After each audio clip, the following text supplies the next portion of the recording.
You're listening to The Intellectual Investor, episode number 40, Find Value in Life and Markets, written by Vitaliy Nelson and read by Elliot.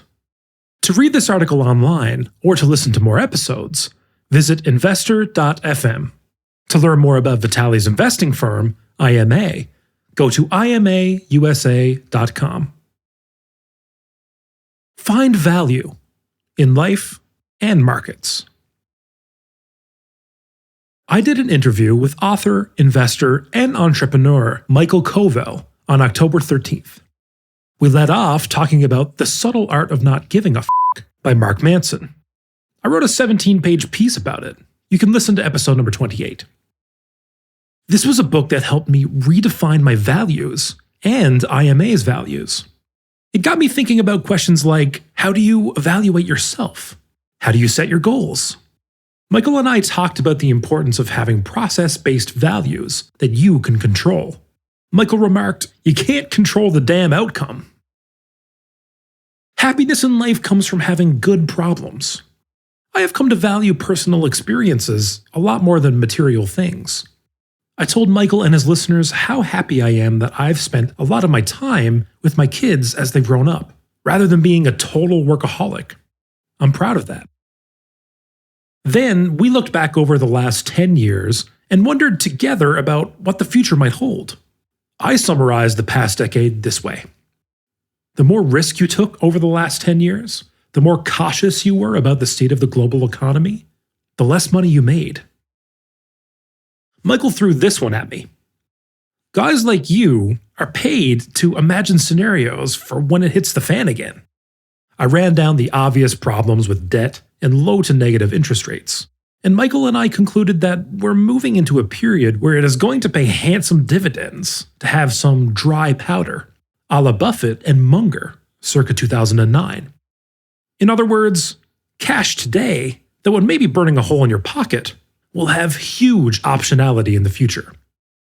At IMA, we have a lot of cash in clients' portfolios, as we cannot find enough high-quality companies that will weather the coming storm and that are also significantly undervalued. The interview was originally published on Michael's podcast, Trend Following, but you can listen to it in its entirety here. I really enjoyed this interview, and I hope you do too. Have a listen. So I should start with Brad Rotter. Brad connected us. I appreciate that introduction. I was not familiar with all of your work. I know I've crossed your name over the paths over the years, but I was happy to get that introduction. So Brad deserves this shout out on that. But I got to tell you, here's where I want to start. The book, and I have not paid attention to too many books in the last couple of years, and I've not read the book that we're about to talk about in some way, and you're going to expand out the lessons from this from your own perspective. I guess it probably started with making the rounds through Singapore bookstores. And it's like, okay, hold on. It appears that every person in Singapore has bought the book, The Subtle Art of Not Giving an F by Mark Manson. Everyone has it. And what Singapore is one of the richest places. So it must be resonating in a big sort of way. And it resonated with you. So why don't I let you pick it up from there, the book itself and your introduction to it. And I must say, Mark has been on this podcast, but before the book, and I had a chance to spend time with him in Bangkok years back. Nice guy. I'm going to have to get him on now that he's made, 10, 20 million bucks for a book. It's a great book. I heard about the book and I hated the title, not because it uses the F word, but the title implies of not caring, not giving an F. It's like it implies not caring. And I didn't like the title for that reason. And then when I read the book, I realized the title actually probably why the book is such a bestseller, because it's very catchy. And at the same time, that's why the book is a lot of times ignored by people like me, because it turns people off. I read the book twice and I loved it, but I felt I did not get all the concepts. So then I listened to it twice. Even that I felt was not enough. So I sat down and I wrote a 17-page paper on the book. By the way, if your listeners want to listen to either read my 17-page write-up, they can get it on my blog, or they can listen to the audio version of it on investor.fm. But anyway, the reason I felt this book was very important because I felt like it lowered my blood pressure tremendously. It helped me to redefine my values. Let me explain what I mean. I live in Denver. There is a magazine here called Denver Business Journal. I remember reading the magazine and I see that it ranks top 20 money management firms in Denver. I can see that if we got to $250 million, we would be in the number 19. And we are a little bit under that. And I said, well, maybe that should be my goal. Maybe I should try to grow my firm to be number 20 or number 19.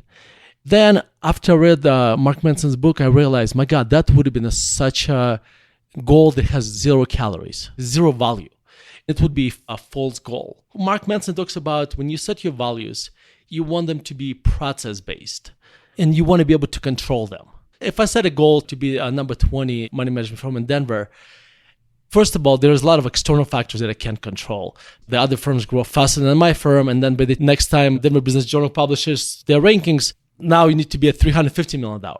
But also, the happiness in life really comes from having good problems. I think this is probably one of the key takes I took out of the book. So when my son, who is in Israel, he has an internship, he's taking classes at university, he's tired all the time.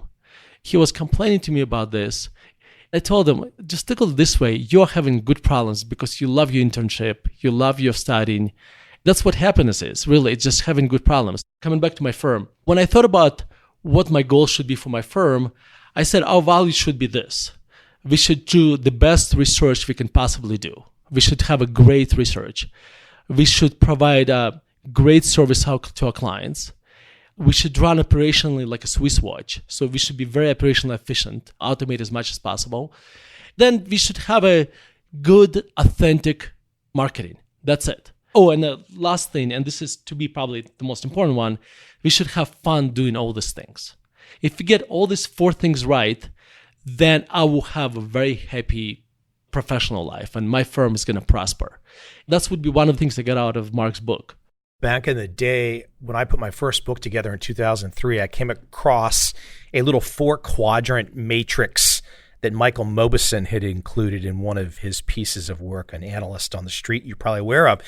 It was the process versus outcome chart. And that was so enlightening to me. That was like, wow, that is just, no one had ever said in grade school, high school, college, process versus outcome. That's the way you should approach the world. When I saw that matrix, I was like, wow, that's it. You can't control the damn outcome. And I know that's where Mark is somewhere going. One of the ways that he goes in his book too, you just can't control that damn outcome. And you're making the example too, like, hey, control your process, feel good about your process, enjoy your time chasing your process. But if you spend all your time trying to impress somebody else out there that you don't even know that you got the number 20, what the hell, right? Yeah. Warren Buffett talks about having an internal scorecard versus external scorecard. I think that's the same point. Absolutely. I want to go to Omaha one day just to, not to sound weird, but I think it'd be a great reminder just to see his house in person. You might want to explain what I mean when I say that. Yeah, I've been going to Berkshire Hathaway in a meeting for, 11, 12 years. He lives in the same house he lived for over the last, 30, 50 years. Probably 50 years. And it's a nice kind of neighborhood, like a normal neighborhood. His house may be worth, $1 million or $500,000, but it's not a mansion, it's just a normal house. It's an absolutely normal house. It's kind of interesting. When people ask Warren Buffett, you're so wealthy, why don't you have these mansions or yachts, etc.? His answer was that when you have a mansion, when you have a big boat and stuff, now you have to manage people. And that complicates your life. And actually, to be honest, I personally appreciate the simplicity of life. Obviously, don't have the wealth and stuff of Warren Buffett. As I got older, I started to appreciate how little I value material things. And this is coming from a money manager who's supposed to value material things, but I don't. To me, material things mean a lot less. I started to value personal experiences a lot more than material things. I think Warren Buffett is probably similar in this respect. It's interesting, as you just clarified for the audience, saying you did not have Buffett's material wealth. I know you were not implying that there was something negative about that, but you made the point. And what's so interesting about Buffett is I think the real takeaway for me has always been, yes, he's brilliant, but he's also extremely lucky because there's not a lot of other Buffetts. There's no other Buffetts. In some ways, I think it's very difficult for us in the human condition to accept that, okay, yeah, we do our best work. We can do the best that we can, but there's just things we can't control. I think in the subtle art, and in my write-up, I talked about this, how here's the point, and here's probably the key point. If the size of my firm went up 5-fold, it would make almost no difference in my life. Because at that point, that extra dollars would not bring a lot of happiness. And the most importantly, if it went up, if my firm went up fivefold, great. I'm not going to put brakes on it. I'm not going to say no to that. The problem is, if it does naturally and I don't have to do much for this to happen, that's great. If it doesn't, I don't want to pay the price. I'm not going to work 5 times harder to get my firm larger because there is very few calories. It's not going to make me any happier. And I think that's really the point. I just want to spend 80 and 90% of my time doing research and reading and spending time with my kids. I don't want to work harder. Maybe 15 years ago, when I was young, I would be willing to do this. Today, no, I'm not willing to do this. And let me stress this point. There was a great book about Buffett called The Snowball. This is the authorized biography by, and I'm going blank on the name who wrote it. But anyway, in that book, so this is, 600-page book. It's a phenomenal book about Buffett if you want to learn about Buffett. The biggest takeaway I took from this book is that Buffett has a huge regret. When his kids were young, he worked nonstop, even though he was very wealthy at the time already. Till this day, he has a regret that he did not spend enough time with his kids. When I read this, and luckily I read it maybe 10 years ago when my kids were much younger, I realized I may never get to Buffett's wealth, and that's fine, but I don't want to have that regret. If your listeners get this point, this is the only point they get out of this podcast. Your kids are only young once. I wrote an article about this, my son going to Israel, 18 years old. We spent 18 years together in a house, and now he's gone, going to Israel. And I'll tell you, it was so crushing for me having him go to Israel. But at the same time, I looked back. We spent a lot of time together. We had a lot of great experiences. I look at myself as a father, and I'm proud we spent a lot of time together. You mentioned also, I think it was in the write-up that you're talking about, you mentioned some examples, personal examples that you had seen up close and personal. I can't remember. There's one individual, he had either just sold the company or come into a big windfall, severe windfall, plus 50 million or something like that. Maybe it was even 500 million. I can't remember. You mentioned that this individual was literally sitting there expressing to you the stress or whatever he was feeling. He's got more money than he can ever count, and he's still tied up in somebody else's drama, and you gave him some advice. 2 stories. One story is that, yes, I have a friend who is worth, $400 million, $500 million. He lives a somewhat modest lifestyle. I remember him and I were talking. He was complaining to me that, I forget, he was short treasuries or something. I forget what his position was. And he said it was driving him crazy. He couldn't sleep at night. And I said, why do you care? Even if you had all your money in cash, let me put it this way. Even if he took his money and bought those $17 trillion bonds that have negative interest rates, even if he bought those bonds, he would still have more money than most people in the world. It's not going to matter. But I think the example actually I want to talk about is I have a client whose father passed away when he was in his early 60s, I think. He inherited, close to $100 million. This is a 30-year-old man. And I was talking to him about his father, etc. And he said, you know what?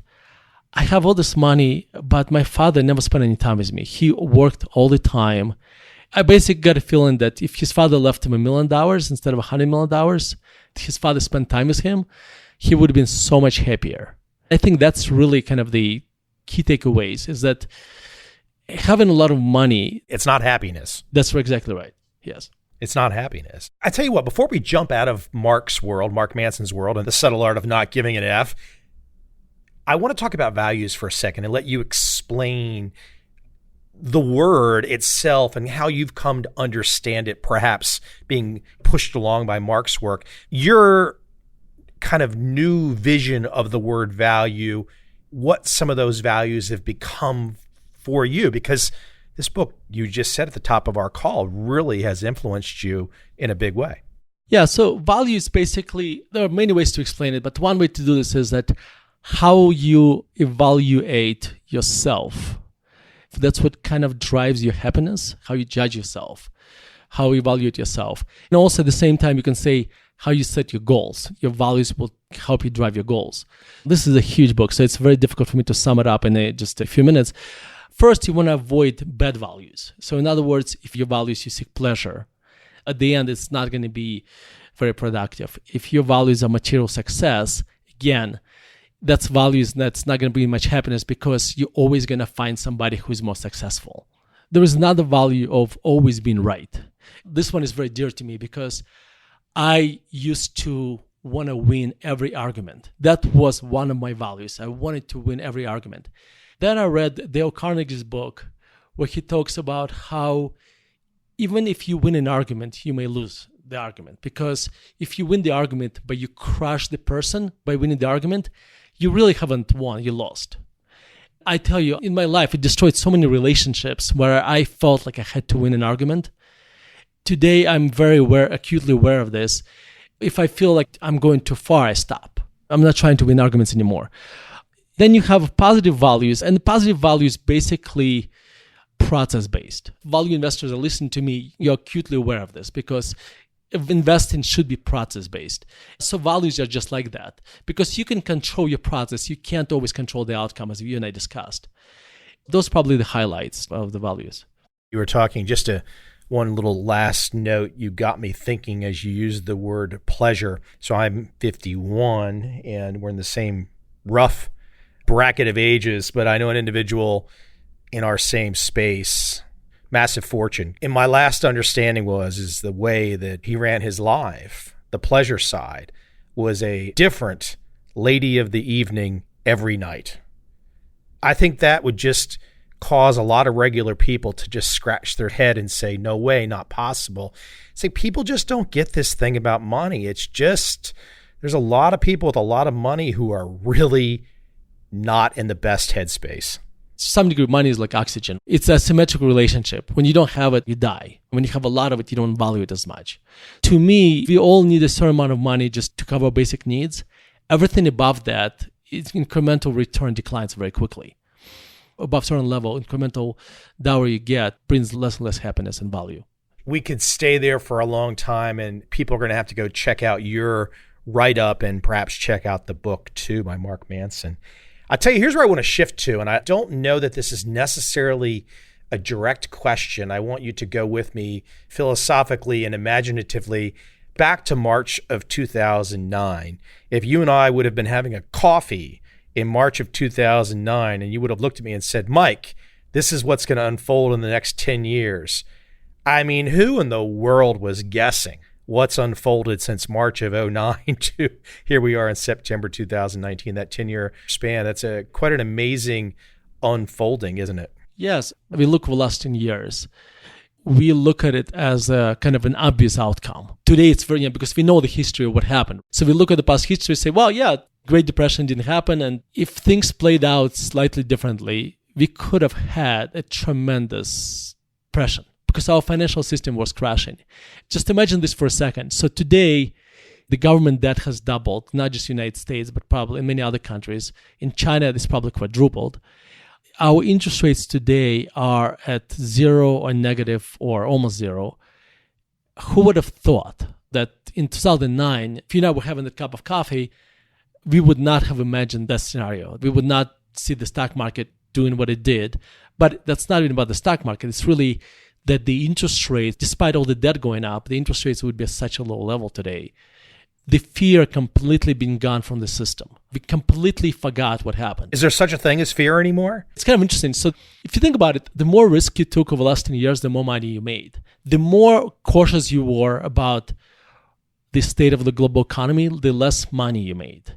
Charlie Munger, Warren Buffett's right-hand man, had a saying, said once, if you're not confused about the global economy, you don't understand it. I think that's really kind of explains what's going on today.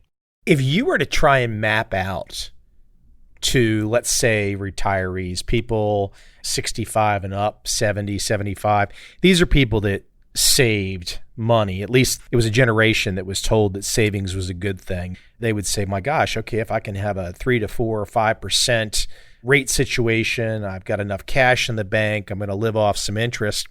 How do you explain to these older folks who not as agile in their market understandings as you are, perhaps I am, and they get to this age and they don't have any more income coming in from, I mean, it's like literally, hey, you're going to have to spend your principal down. That seems to be what we've thrown at people. Yeah, it's a very unfortunate situation to be in.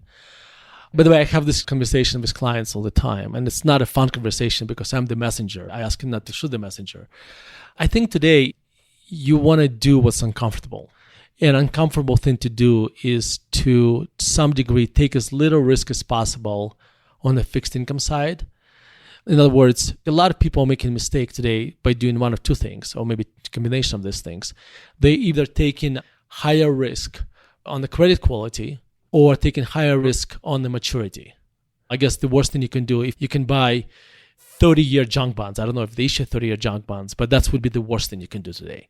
Today, you're basically not getting paid for the risk you're taking. If you're taking a lot of risk in the fixed income space, at some point, you're going to pay a price for that. I could have told you this 3 years ago, and I could have been wrong in quotes. Whatever I'm going to tell you right now is not going to matter until it does, and I have no idea when it will matter. Fixed income investments today, they're really spreads between a junk and the quality has been shrunk tremendously. My advice to anybody who is living on the income is take as little risk as possible. And yes, it's uncomfortable, but that's better than losing your principal completely. You would rather erode your principal a little bit today than erode it considerably when stuff hits the fan. Well, that's where I kind of wanted to go next, because guys like you're paid to imagine scenarios when it hits the fan again. And we seem to have got to a place, as you talk about a lack of fear in the system, we seem to have gotten to a place to where, what are you talking about? It's going to hit the fan? That's not possible. It's all perfect now. We can't ever face one of these 50% S&P meltdowns again. They fixed it all. Oh, so it's kind of interesting. They fixed it. They had such a layup question because that's what I get paid the big bucks for, man. I know. Let's just kind of look at the big picture a little bit. On not the stock market side, but on the economy side, the government debt has doubled and tripled and quadrupled in some places. The interest rates, despite that interest rates are either zero or negative. Understand, $17 trillion today yields negative interest rates. So in other words, if I give you $100, when you repay it to me, you give me less. Tell the audience why people are making that bet. Explain what the logic is. I think it's because, I'll be honest, I'm not even 100% sure why, but I can give you two reasons. One reason, like if you look at Switzerland considered to be this safe haven, but it's a very small economy. If you are in Europe and you're concerned about what's going on in Europe, you're parking your money in Switzerland. So there's a lot of money going in the Swiss economy. That's driving the currency up, which is crippling the economy. So that's forcing interest rates to a very low level. And I think government is actually trying, you can correct me if I'm wrong about this. The government is trying to dissuade people from buying Swiss currency by basically setting negative interest rates. I think that's basically probably one of the most simple examples. Do you have a different opinion on this, or? I'm at a loss. I mean, when you go from, I thought I could understand what was taking place in the fall of 2008. I thought I knew where things were in March of 2009. It was easy to understand, as they tell us in The Big Short now, it was easy to understand what had unfolded. We were paying the piper for it. Then magic happened, and magic has happened for 10 years. I don't look a gift horse in the mouth, but it's fascinating to me that the skepticism has kind of been wrung out of the system. And there's so much trust in the bureaucrats and the technocrats and the politicians. I'm just like, God, anybody's ever walked the halls of Congress in America and talked to a United States congressman, if you walk away thinking you just talked to a smart person, you're not that smart. I agree with 100%. And I'll take it a step further. So if I give you $100 and you pay me back 90, that's not negative interest rates. That's a default. $17 trillion today is basically defaulting, a little bit every day. That's how I look at it. So you have negative interest rates. You have debt that went up a lot. You and I can walk through every economy. You look at European economy, you have a union that's kind of disintegrating little by little every day. It's kind of dysfunctional union. At some point, it's going to have huge problems. You have a Brexit there that makes that union even shakier. You look at China, and and you can speak about it more than I can, but because you live in that part of the world, it's an incredible bubble of a huge proportions, probably the biggest bubble we've ever seen, that's keep getting larger and larger every time. Then you look at Japan, and this is the most indebted first world country that has a debt to GDP, I don't know what it is now, 220 or 230. In addition to that, it has a shrinking population, so debt per capita is increasing at a faster rate than debt per GDP. And then you look at our economy. Last year, our economy grew on nominal base, I think 5.2%, and our debt grew by 7%. What's wrong with that math? Well, because as an individual, using your credit card to pay for bills, at some point, your credit runs out. The way credit runs out for a country that can print money, you start printing the money. Countries like United States, we don't default on our debt. Not in a traditional way. It's not like one day we're going to wake up and we can't pay obligations. I mean, if you're just going to print money, that's how we do this. This is why I would argue Bitcoin, I don't want to go that much into that, red hole, but this is why I would argue the cryptocurrencies will never become true currencies because they compete with government's ability to print money. If they threaten the state, it's over with. Exactly. And I think that's why they've been banned from, Korea and Israel and some other countries. One of the reasons, because they threaten, but let me put it in a more cynical way, they threaten politicians to make promises and not keep them. That's because that's what you basically do. That's what the modern countries do now. That's why you have inflation, because you make promises and you don't keep them and you print money. So this is the economy side. And then while all this happening, the stock market is making new highs. I think I would argue that the reason all the asset classes, including stock market, is going up because it's caused really by one factor, interest rates. Because negative interest rates forced everybody to take more risk.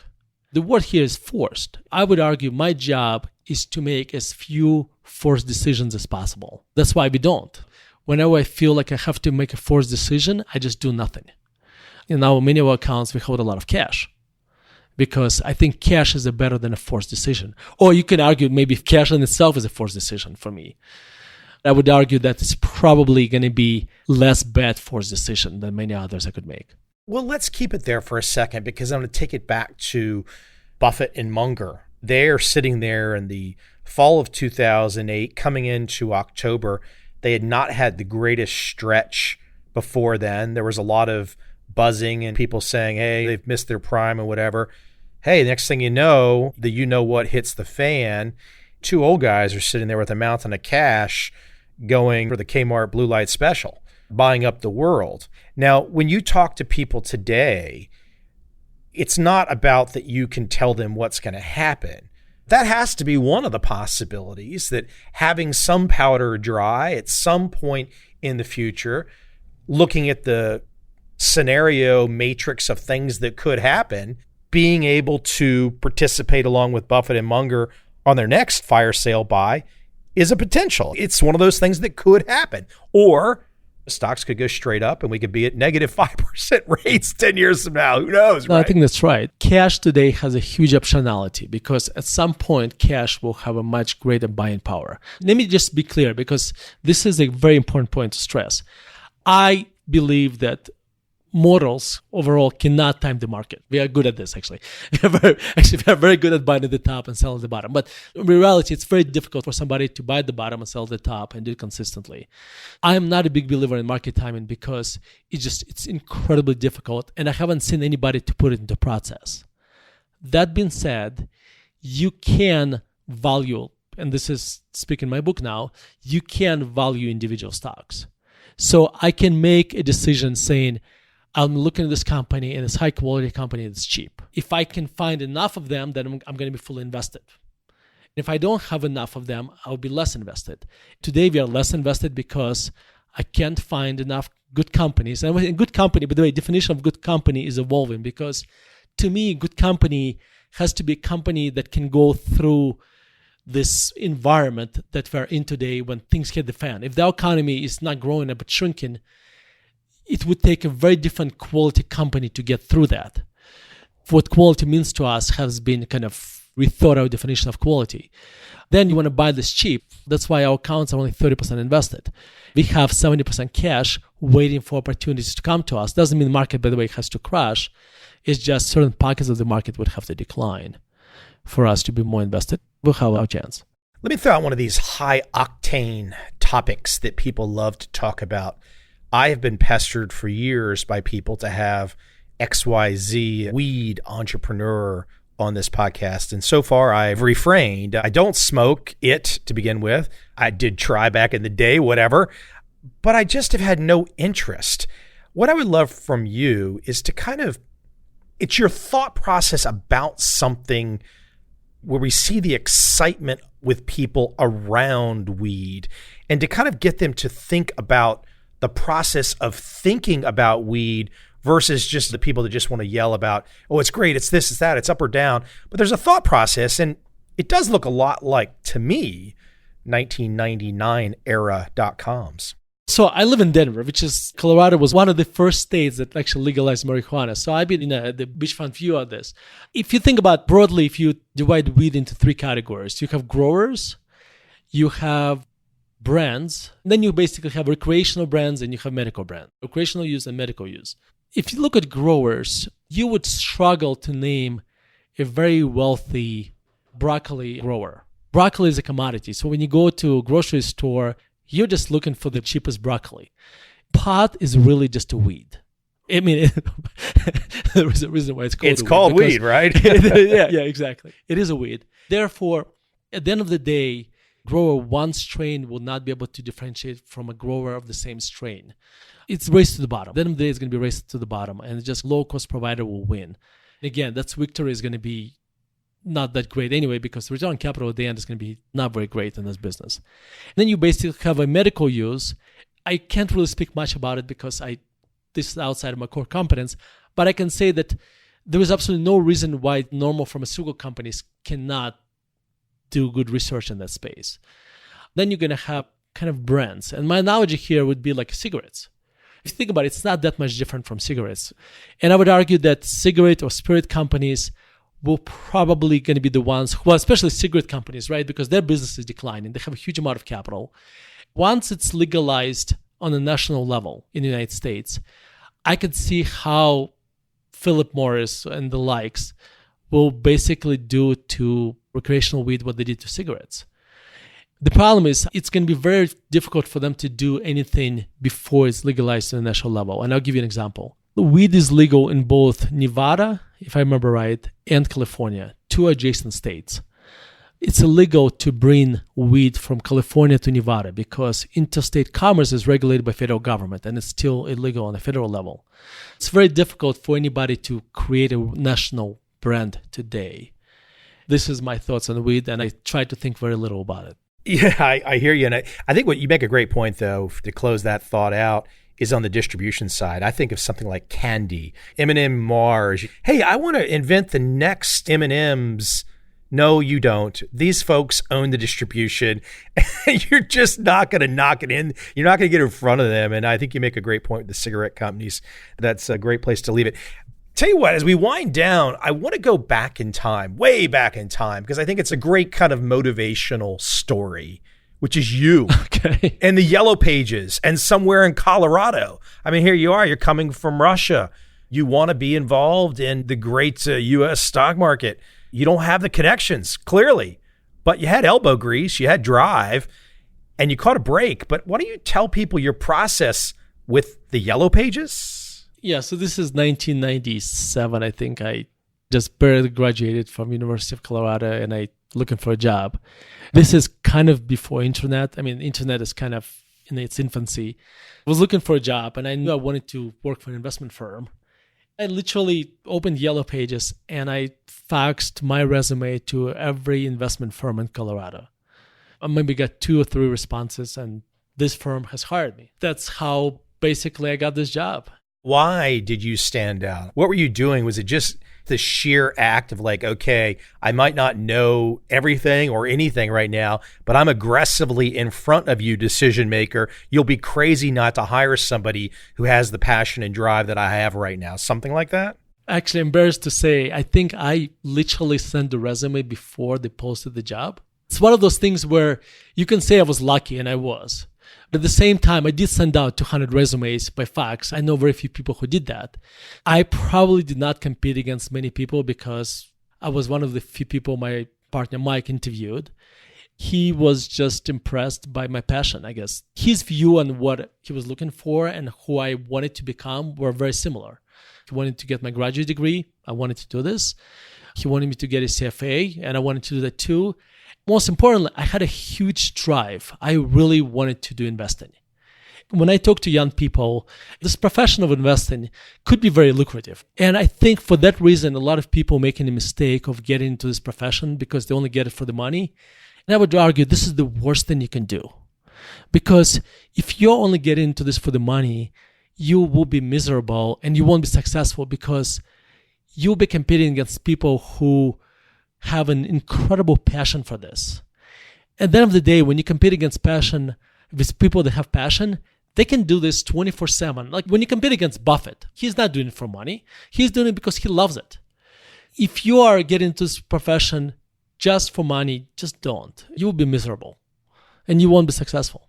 Before I let you go, you mentioned Mark Manson's book. Let's go into the investing space and let me rack your brain. You mentioned Snowball. Are there any other books you would put in your top 5 in terms of influence, in terms of shaping your thinking in the last 20 years? What has been on your plate? All right. The Snowball is by Alice Schroeder. I recommend Snowball. It was a good book. But I think the books that really shaped me as an investor. Okay, so let's start from if you want to get into value investing, probably the book that you must read is The Essays of Warren Buffett. Basically, Lawrence Cunningham, and I think they just got email from Lawrence, they just coming out with the 5th edition. It's basically Buffett's annual reports put together in a very relatively small book, and they're very well edited and organized. So that's where I would start, The Essays of Warren Buffett. I would read every book written by Nassim Taleb, and especially his first book. His first popular book is Fooled by Randomness, like a fool, Fooled by Randomness. Then I would follow up with Anti-Fragile and maybe Black Swan. The Fooled by Randomness, probably one of the most important books that helped me to understand risk. On economics, I would probably read Basic Economics by Thomas Sowell, Sowell. A book actually that I find this has nothing to do with investing, that I really found to be fascinating and it's a great read. The Art to Good Life. I highly recommend that book because it has improved my life tremendously last year, and I lost 30 pounds after reading that book. One thing I love about Taleb too is I love checking in, and I don't do it every day, but checking into his Twitter feed. There's something about the passion and conviction that he brings. Look, some of the times when he goes off into some of the math, I have to raise my hand and say, okay, it's past my pay grade. But there's something about his passion and his conviction where I think learned people really want to trust that he's going down the right path. There's something about him. There's a certain magnetism that I enjoy. And I find he's out there with the brass knuckles and the boxing gloves on. He's willing to take on all comers. And I love that attitude. I probably should not say it in public, but I'll do it anyway. I agree with everything you said, but one thing, just like from Buffett, I have a tremendous admiration for him, but at the same time, I learned from his mistakes. I would argue, I have a tremendous respect for Nassim Taleb, and I learned a lot from him. But I also learned that sometimes it's okay to be kind. Sometimes you don't have to take down everybody. When you're right, you don't have to crush a person. I think to me, that's as important as well. So I'll stop there. I think listeners that are familiar with his work would understand your point. And I think, look, I'm sure even if he was sitting in on the conversation too, he would probably say, yeah, it's a fair point. So obviously I learned a lot from Taleb and I read everything he writes. But I also learned things that maybe I shouldn't do as well from him. I could keep picking your mind all day here. Night for me, morning for you, bright and early out there in Colorado. Hey, where can we send people? Where would you like to direct people? They can go to Amazon. There's going to be books. But where can we send people? If you like to read, you can read my articles on contrarianedge.com, contrarianedge.com. However, if you don't want to strain your eyes and you want to strain your ears, you can actually listen to my articles, literally. I think of it as a book on tape. My articles are read. We have a podcast called The Intellectual Investor. If you just go to investor.fm, like a FM radio, investor.fm, you can literally listen to my articles online on your podcast app. Look, it's Colorado. It's early. I know you've just told us about how much you enjoy weeds, so I guess you're going to have to go start the day. Oh, come on. I'm joking. I know you're not. You're a serious guy. That's a bad joke. Hey, listen, thanks for coming on. And people do need to check out the article that we started with, the 17-pager, I think it is, 17 or 18 pages. Yeah, and it's on the contrarian edge. It's a nice job, really. I mean, that's one of those things where you read it and you're like, oh, I needed that kick in the butt. I needed that reminder. I needed that way of looking at the world in a fresh way. So nice job on that. Well, thank you. At one point I want to stress is that if you are in your 20s, you really want to listen to this article because I think it may actually, read Mark Manson's book, but you also can read the article as well, in addition to that, because it may actually impact your life. My son has read the book. My son, who is 18, has read the book more than once, and I think it has made a huge difference for him. That's a whole different topic. I would love to understand how different it is to be 22 now than what it was for us to be 22. I know it's different. It's big time different, especially because of the tech, the phones, etc. But it's very hard for us to go back in time and experience that feeling. And it's hard for them to explain to us everything that's going on in their lives and how they perceive the world. It's just not the same thing anymore. Being young today, to some degree, is more stressful because I think the social media makes it so much more stressful, and it shows you how much you don't measure up to others because you see your kids. My son went to a very large school. Tragically, they had 4 or 5 suicides in a matter of 2 or 3 months. It's a very difficult topic. I think in part, I don't want to blame social media for everything here, but it's in part, these kids felt like they didn't measure up to others. As a parent, it's our responsibility to show our love to kids and tell them how great they are. Sometimes we have to tell them they're great when they aren't. Sometimes we have to be strict with them, but I think we have to give them the confidence that they can, if they put enough hard work into anything, they can achieve anything. This is what I try to do with my kids. That's what my parents tried to do with me. They made me believe in myself when I felt like society did not believe in me. I think that's, as a parent, that's probably one of the most important things I can do for my kids, is to kind of give them the self-confidence that if they work hard enough, it's not given to them by God. It's just, if they work hard enough, they can achieve anything. You're always going to be surrounded by people who are more successful than you or wealthier than you, etc. That is okay. And you should strive to, you should surround yourself by friends who are aspirational. Then they're going to pull you up. But at the same time, you want to look at that as just that, as aspirational. But their success should not bring you down. There was a point there in Mark's book also that kind of dovetails into what you're saying, which is part of this whole subtle art of not giving an F is narrowing the focus of where your attention goes and not giving your attention to all these outside forces. That probably is so instrumental for young people today because they are definitely hit. Look at it this way. When you were growing up, when I was growing up, if you wanted to look at pictures of naked women, it was an old Playboy or something. I think about my nephews right now who are teenagers, and it's like, I don't even want to ask them what they've seen. So it is unfortunate that this tech has been great and has changed the world, but it's also done, as you've talked about, a lot of things that as older folks, we have to really think about how it shaped them differently than us. Yes, I agree with you 100%. Listen, thanks for coming on. Appreciate it. Thank you very much. It's a great pleasure. That was so much fun. Thank you.